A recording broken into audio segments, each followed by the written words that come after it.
প্রতিটা দিন আমার এই চ্যানেলে আলাদা আলাদা শিক্ষণীয় বিষয়ের ভিডিও দেওয়া হয়। প্রতিটা দিন যে কোনো বিষয়ের প্রশ্ন ও উত্তর দেওয়া হয়। চলুন কথা না বাড়িয়ে ভিডিওটা শুরু করা যাক। ফার্স্ট প্রশ্ন, বিশ্ব পরিবেশ দিবস কবে পালন করা হয়? উত্তরটি হলো 5ই জুন বিশ্ব পরিবেশ দিবসকে পালন করা হয়ে থাকে।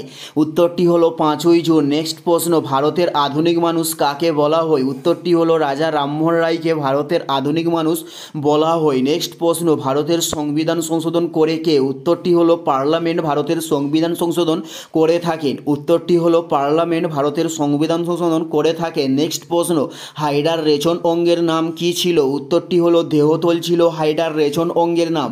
উত্তরটি হলো দেহতল ছিল হাইডার রেচন অঙ্গের নাম। নেক্সট প্রশ্ন, শিবাজির রাজধানীর নাম কি ছিল? উত্তরটি হলো রায়গড় ছিল শিবাজির রাজধানীর নাম। উত্তরটি হলো রায়গড় ছিল। নেক্সট প্রশ্ন, জুভেনিস ছদ্মনাম কে ব্যবহার করতেন? উত্তরটি হলো ডিরোজিও জুভেনিস ছদ্মনামকে ব্যবহার করতেন। উত্তরটি হলো ডিরোজিও জুভেনিস ছদ্মনামকে ব্যবহার করতেন। নেক্সট প্রশ্ন, কোন উদ্ভিদের মূলতন্ত্র অগঠিত? উত্তরটি হলো পদ্মের মূলতন্ত্র অগঠিত। নেক্সট প্রশ্ন, মাহমুদ গজনির সমাধিসৌধ কোথায় অবস্থিত? উত্তরটি হলো আফগানিস্তানে মাহমুদ গজনির সমাধিসৌধ অবস্থিত। উত্তরটি হলো আফগানিস্তানে। নেক্সট প্রশ্ন, রাষ্ট্রীয় সংস্কৃত সংস্থান কোথায় অবস্থিত হয়েছে?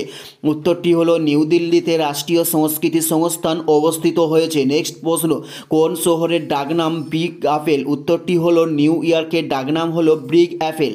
উত্তরটি হলো নিউ ইয়র্কের ডাকনাম হলো ব্রিগ অ্যাপেল। এটাই ছিল এই ভিডিওর লাস্ট প্রশ্ন। আর কোন ধরনের শিক্ষণীয় ভিডিও আপনারা প্রতিদিন দেখতে চান অবশ্যই কমেন্টে লিখে জানাবেন। পুরো ভিডিওটা দেখার জন্য অসংখ্য ধন্যবাদ।